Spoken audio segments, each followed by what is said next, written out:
Mike Huckabee joins us now. Good to see you, Governor. Thanks so much for coming on. And congratulations, by the way, on this new appointment here moving forward. What was your reaction when President-elect Trump told you he was going to nominate you as ambassador to Israel? When you've made frequent trips already in the past, obviously there is a passion inside of you for the Jewish state, and now you can do so in an official form. Well, I was overwhelmed with gratitude to the president, and quite frankly, I was a little in shock because I had not been lobbying for the position or asking him for it, never had a conversation with him about it. And so when I got the phone call from the president, I thought, I hope this isn't somebody, doing a very good impression of Donald Trump and punking me, but it wasn't. It was, in fact, the president-elect. And I'm just grateful for the opportunity. I've been going to Israel since I was a teenager. My first trip there was in 1973. So almost 52 years of traveling back and forth to this incredible place with the most resilient people on earth. And I just am delighted that I hope to have some role in strategically working toward a safer, more secure state of Israel for the Jewish people, and a more stable Middle East, and extending the Abraham Accords that former Ambassador David Friedman was so instrumental in getting done. You mentioned the instability in the region, and as we know, Israel is being attacked on several fronts. Axios is now reporting that President Biden had spoken to President-elect Trump while at the White House about working on a hostage ceasefire deal, hoping to get it done as soon as possible, perhaps even before Trump is sworn in to return to the Oval Office. Your thoughts on the chance of this happening in that time frame? I certainly hope so. One of the things most Americans have not heard about for the past really year and a half, and it's tragic, we have 4 Americans being held hostage in Gaza. Americans. And this is outrageous that we have not put more pressure, not just on Hamas, but on Iran, who's funded Hamas, Hezbollah, and the Houthis.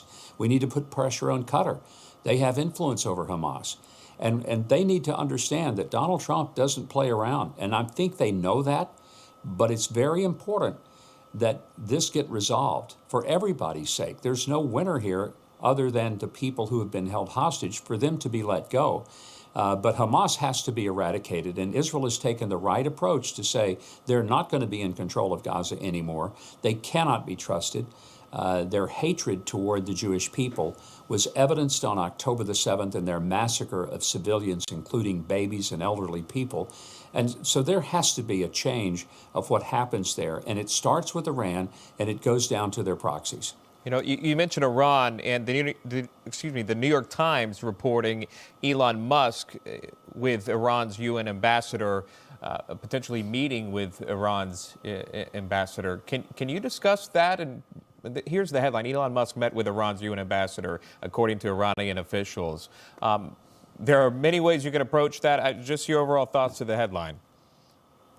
You know, I'm not privy to any of the discussion or why it happened, who was there, what was discussed, so I don't know. I'm looking at the headline as you are. Read the story, but I have no intimate knowledge of what might have been discussed, or was Elon acting on his own? Was he acting as an emissary of the president? I simply don't know. It'll be interesting to see, but the fact that the Iranians wanted to meet with Elon Musk, knowing his relationship with Trump, says a lot about how they, I believe, genuinely fear Donald Trump's presidency, because when he was there before, let's remember, he didn't bomb them, he bankrupted them.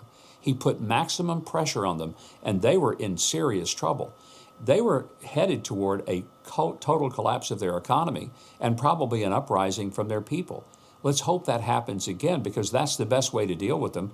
It's not necessary to bomb them if you can bankrupt them, and that regime of the mullahs can be overthrown. Information. Truth is freedom. Is Newsmax. It's real news for real people.